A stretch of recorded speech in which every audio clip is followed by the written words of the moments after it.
노후가 불안하십니까? 미래가 안 보이신다고요?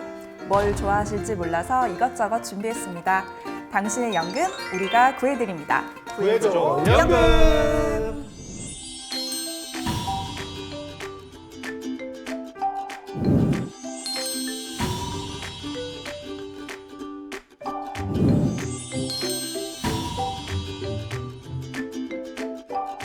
구해줘 연금 5화의 주제가 퇴직 전 이것만 준비하자?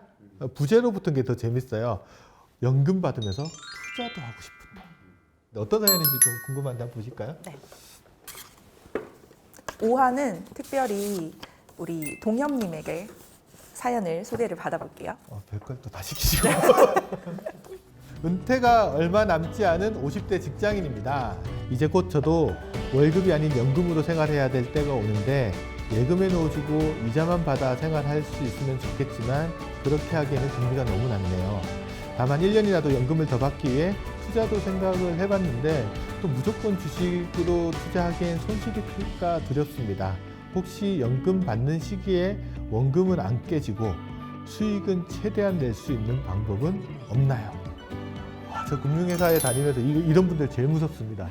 무조건 원금은 다 지키고 수익은 최대한 내달라 그러면 그런 방법은 많지가 않아서 좀 죄송한 마음도 들고. 저도 여기에 대한 해법이 있다고 생각하지는 않는데 만약에 이제 원금을 지키는 게 더 중요하냐 아니면 수익률을 내는 게 더 중요하냐 아시잖아요? 제가 어떤 선택을 할지. 저는 당연히 이제 수익률을 좀 잘 내는 게 우선적이라는 생각을 합니다. 약간 리스크, 그렇죠. 약간 원금 손실 위험에 그렇죠. 어느 정도는 감안하더라도. 맞습니다. 구독, 좋아요, 알림 설정까지.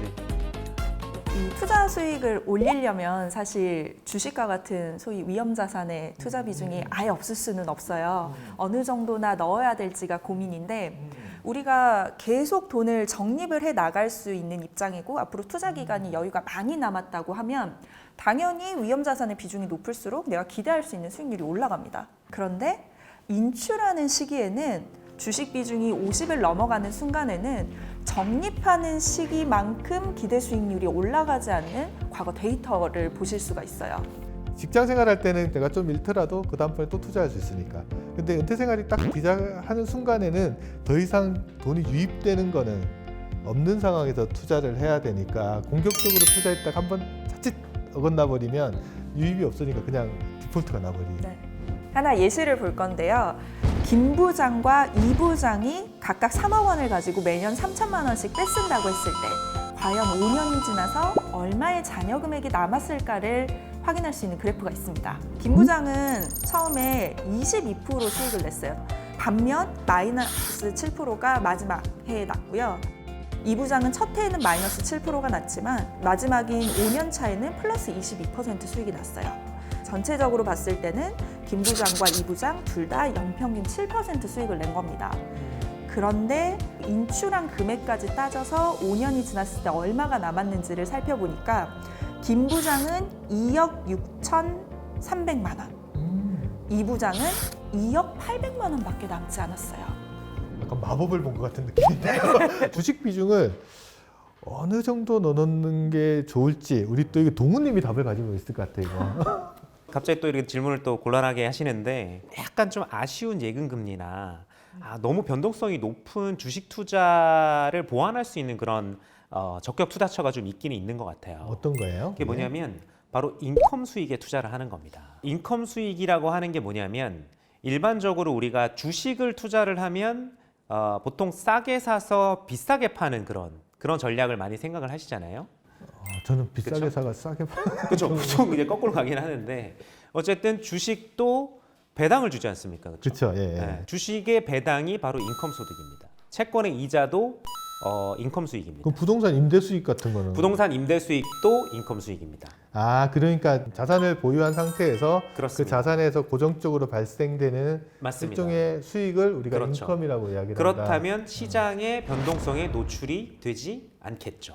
상대적으로 이 자산 가격의 변동성보다는 인컴의 변동성이 조금 더 낮으니까 맞습니다. 투자하는 네. 입장에서 조금 그렇죠. 더 안정적으로 할 수 있다는 맞습니다. 말씀이죠. 아주 좋은 대안이 될 수 있겠다라는 그런 생각이 들고요. 주식의 배당 수익률을 보면은 사실은 과거에는 예금 금리가 더 좋았어요. 근데 저성장이나 저금리 상태에 빠지게 되면서 금리와 배당이 역전되는 그런 모양을 보여주고 있습니다. 그래서 우리나라도 인컴 수익에 대한 그런 관심을 가져야 되는 그런 시기가 온 게 아닌가에 대한 그런 생각을 좀 해봅니다. 근데 중요한 거는 그런 게 있는 것도 알고 하겠는데 내가 투자하려고 찾으려면 어렵잖아요. 그렇다고 돈도 많지도 않은데 뭐 부동산을 살 수도 없고 채권도 거래하려면 거액이 필요한 걸로 저는 알고 있는데 맞습니다. 개인들 입장에서 쉽지 않을 것 같거든요. 경진님이 좀 설명을 해주시겠어요? 경진님이 좀 설명을 해주시겠어요?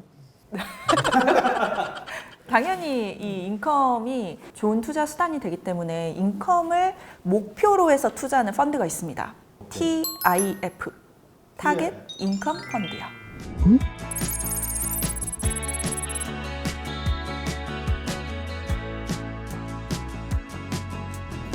구독, 좋아요. 우리 지난 시간인가 배웠던 거랑 좀 헷갈리는 것 같은데 그때는 TDF라고 하는 게 있었고 이번에 또 TIF인데 뭐 이거 형제인가요 이거? 사실 이름은 비슷한데 두 개는 다른 펀드고요. 어떻게 달라요? 그러면? TDF는 타겟 데이트, 목표 시점까지 투자 비중이 이렇게 자동으로 조절이 되는 펀드. TIF는 앞서 얘기한 부동산에서의 배당, 주식에서의 배당, 채권에서 이자, 이런 인컴 자산을 타겟으로 하는 펀드고요. 이런 자산 간의 비중 조절은 있을 수 있지만 TDF처럼 뭐 생애 주기에 따라서 이 비중이 점점 줄어든다거나 늘어난다거나 하는 구조는 아니에요. 그러면 처음에 시작할 때 주식의 비중이 일정 수준 정해지면 그게 계속 동일하게 유지된다는 네, 거죠? 그 수준이 쭉 유지가 되고 보통 한 몇 퍼센트 정도 비중인가요? 보통 주식의 비중을 30% 내외로 보시면 되고요. 나머지는 채권 또는 부동산이나 다른 대체 자산으로 현재는 투자가 되고 있습니다. 저번에 저희가 TDF 공부하다 보니까 TDF도 운용사마다 여러 개가 있고 뭐라 그래 빈티지도 여러 개 있고 막 그랬는데 TIF는 어때요? 종류가 뭐 이것도 다양한가요? TIF도 운용사마다 종류가 여러 가지가 있는데 운용사마다 운용하는 특징이 TDF보다는 조금 더 차별화가 돼 있는 게 TIF인 것 같아요. 단순히 뭐 주식과 채권만 가지고 위험자산과 안전자산으로서의 인컴자산과 뭐 주식을 사고 팔았을 때의 자본 차익을 노리는 건지 아니면 부동산에서 나오는 배당도 꽤 의미 있는 비중으로 투자를 하고 있는 TIF도 있습니다. 이런 TIF는 운용사마다 그 안에 담고 있는 자산의 차이가 있기 때문에 자산을 어떻게 투자하고 있는지를 핵심으로 골라서 투자를 해주시는 게 좋겠어요. 그럼 TIF를 고를 때는 그러니까 그 TIF의 주식의 비중이 한 어느 정도 되는지 일단 봐라. 이게 운용사마다 다를 수 있는 거죠. 맞습니다. 다를 수 있습니다. 그거 파악하시고 자기한테 맞는 거 고르면 되고 두 번째 주식 외에 자산들에 뭐가 투자되고 있는지 그 비중도 좀 꼼꼼히 맞습니다. 살펴보고 이게 글로벌하게도 막 자산이 막 투자되는 건가요? 맞습니다. 글로벌하게 다 다양하게 자산을 분산해서 투자를 하고 있고요. 글로벌 분산 투자를 한다고는 하지만 실제로 인컴을 제대로 주는지에 대해서는 여러분들께서 꼼꼼히 이렇게 점검을 해보실 필요가 있습니다. 그래서 필요하면 전문가의 도움을 받아서 이런 거에 대해서 투자를 검토해 보시는 것도 좋겠다 이런 생각이 좀 들고요. 약간 무식한 질문 같은데 우리 경진님한테 한번 물어볼게요. TIF는 은퇴자만 투자할 수 있다? 아닙니다. TIF는 누구나 투자를 할 수 있어요. 내가 은퇴가 20년, 30년 남았는데 이 인컴 자산이 그래도 예금보다 조금 매력적인 자산으로서 투자해보고 싶다라고 하면 누구든지 투자할 수 있습니다. 구독! 좋아요!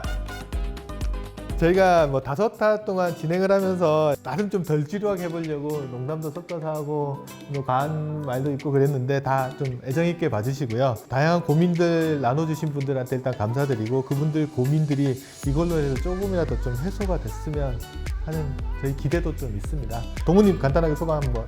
네, 그 5화 진행하면서 사연자들에 대한 부분들과 많이 공감하면서 많은 걸 또 느꼈고요. 또 제 개인적인 그런 은퇴 자금에 대한 투자도 다시 한번 돌아보게 되는 그런 계기였던 것 같습니다. 사실 늦었다고 생각할 때가 그렇게 늦은 건 아닙니다. 보신 분들은 꼭 내 연금도 체크해 보시고 어떻게 투자할지도 고민하셔서 현명한 연금 생활을 누리셨으면 좋겠어요. 정말 늦었을 때는요. 알면서 아무것도 안 할 때가 정말 늦은 겁니다. 그래서 이 방송 들으신 분들은 뭔가를 좀 액션을 좀 하시는 계기가 되는 걸로 이 방송을 삼았으면 좋겠습니다. 그동안 저희 방송 시청해 주셔서 너무 감사드리고요. 다음번에 또 찾아뵐 기회를 저희가 만들어 보도록 하겠습니다. 마지막으로 다 한번 외쳐볼까요? 구해줘 연금.